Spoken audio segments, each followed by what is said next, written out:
YouTube, what's going on? It's your boy Josh, and I'm here back with another video. And on this video, I'm going to be doing a hot taper with the curly nappy brush look on top.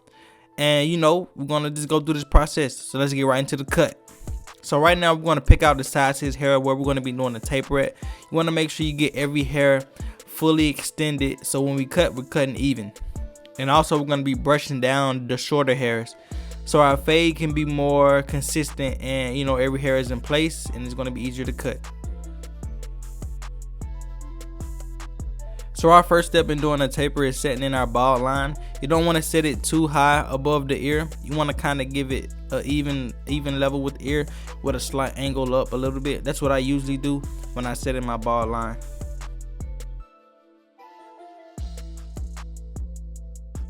So our next step in this fade is to go in with my clippers all the way open. On the babblers, this is the last notch. So basically you just have the clipper all the way open, going up about half an inch, creating that guideline.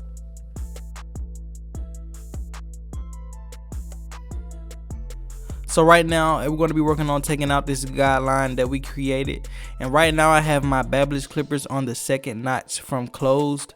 So basically it's almost all the way closed, but it's on the second notch. And slowly through this process, I will be playing with my lever, closing it all the way and closing it halfway.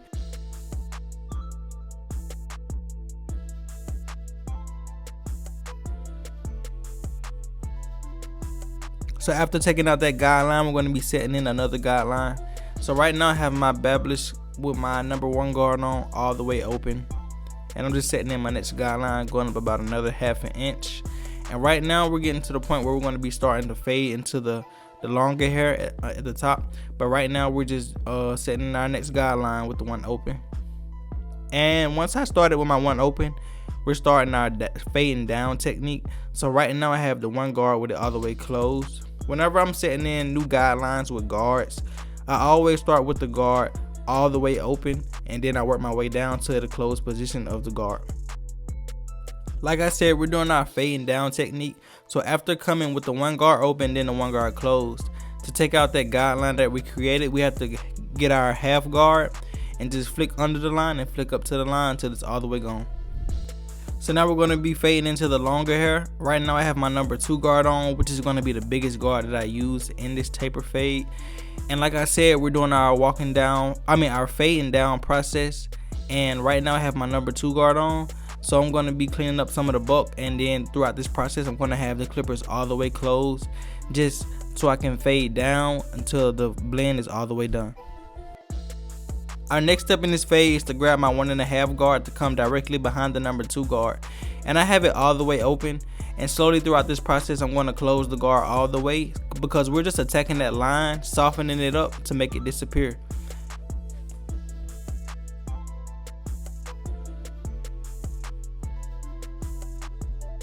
So we're basically done with this fade. Right now I'm just doing some detail work. I came back with my 1 guard open because it fades so perfectly into the 1.5. And right here I have some clipper over comb work and some freehand work that we're doing to just soften up this fade in between the shorter hair and the longer hair.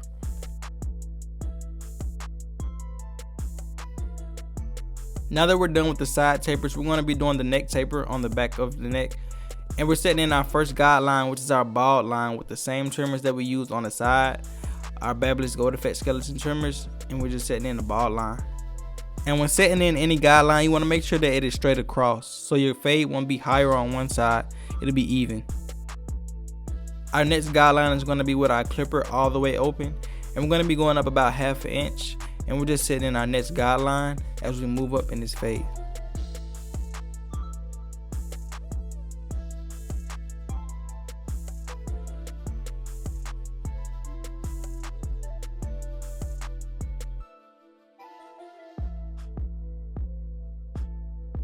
So right now we're going to be working on taking out the guideline that we created with the no guard open. And usually on my babblers, I start with my clippers on the second from open notch to work out the bald line that we created.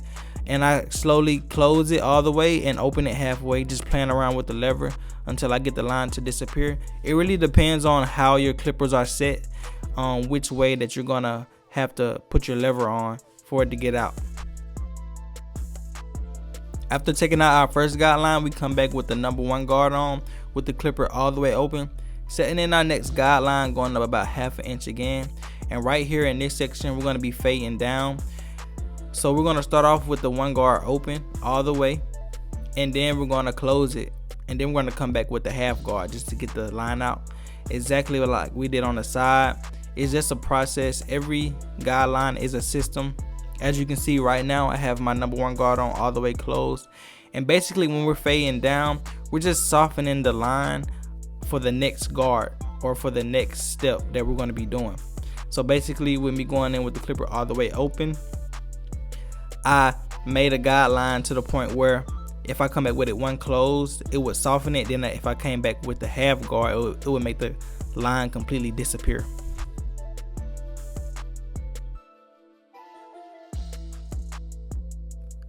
So right here is the guideline that we created by going in with our number 1 guard open. And like I said, the number 2 guard is going to be the highest guard I use. And the reason why I can say that the number 2 is the highest guard I use is because when I use the number 2 guard, it cuts enough hair for me to be able to scoop out and not cut too much. So I started off with my number 2 guard open, and then we're going to come back with our number 2 guard closed and just soften this line up just how we did with the one guard when we did it all the way open. We're just going to walk down in our fade. So after doing it with my number 2 guard open, right now I have my number 2 guard with it all the way closed, and then I'm going to come back, as you see right now, with my 1.5 guard on all the way open. It's like a step-by-step process, and everything is a step, and as long as you know your guards, it won't be hard for you to do this. So like I said, after I came back with my number 2 guard, I came back with my 1.5 guard all the way open and then all the way closed. And then as you can see, I came back with my number 1 guard right now with it all the way open, which fades perfectly into the 1.5 guard. So every guideline is disconnected, but the end result is that they're all gonna flow together. It's a whole process. And as you can see right now, I'm doing some clipper over comb work. I like to do this rather than using bigger guards because I control how much I cut and I can see what I want to cut.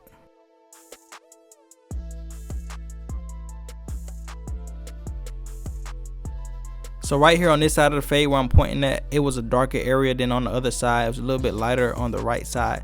So I went in and did some detail work because I want my fade to look even on both sides, like everything is seamless.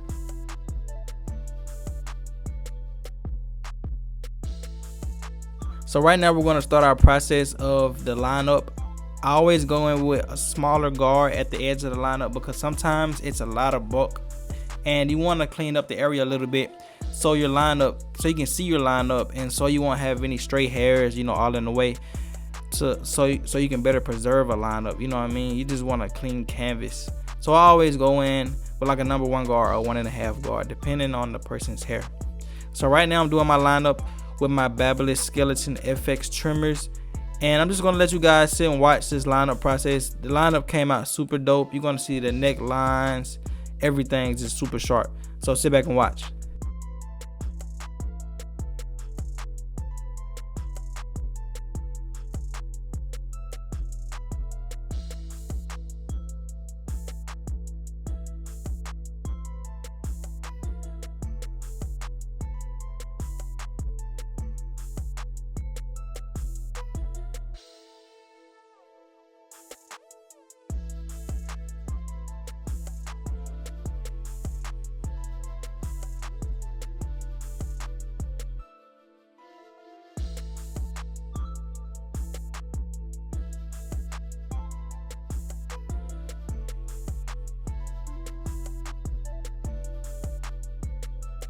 As you guys know, that neckline is my favorite part. Look how super sharp that thing is. It's just so satisfying, man. Drop something in the comments and let me know how satisfying this is to you on a rate from 1 to 10, because this is my favorite part.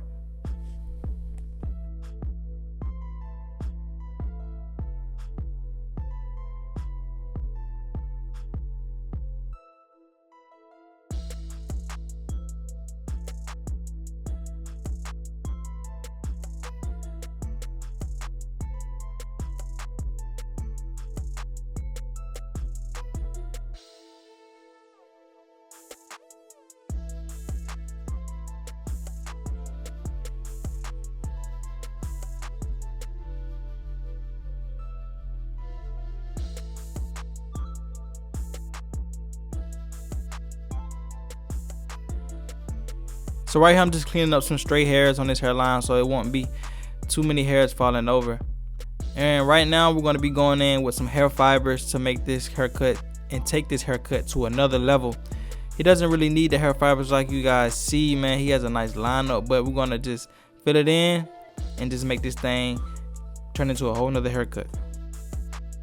So I know a lot of people they'll spray holding spray before they apply the hair fibers. I don't know why they do that, because I feel like it would not work as good as applying the hair fibers, lining it up as you see that I'm doing, and then applying the holding spray once everything is locked in. Because the holding spray might dry quicker than it takes for you to apply it, you know what I mean? So if you just finish applying it, shape it up and everything, then adding the holding spray, you won't have to worry about doing anything or making sure nothing is out of place or whatever. That's just my opinion. I think I seen somebody ask me that before on my Instagram.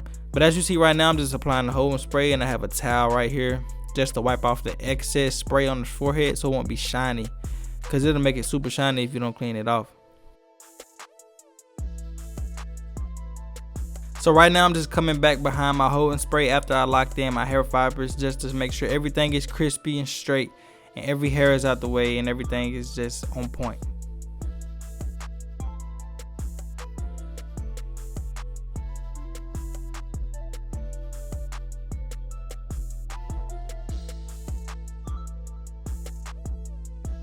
So now that we're done with the haircut, we're going to be working with the curly hair on top. I have some curl and texturizing cream right here, and I'm just going to be applying this to his head and then coming back with my nappy brush to twist it up and add some pop to it. It's some texture look to it, whatever you want to call it.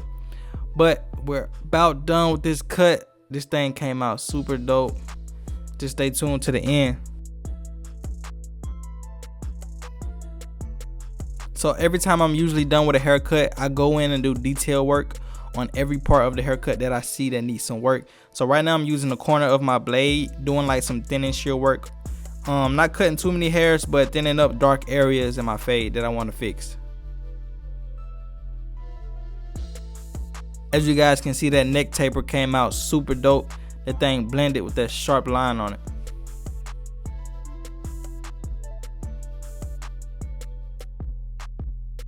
Well, YouTube, this is the cut. I hope you guys enjoyed it, and I hope you learned something from this video. And don't forget to subscribe to your boy channel, like and leave a comment on this video, and share it with a friend. And make sure to turn that notification bell on to stay up to date with more dope videos like this. And follow me on Instagram at Joshxbarber, as seen on the top of this video. It's your boy Josh, and I'm out.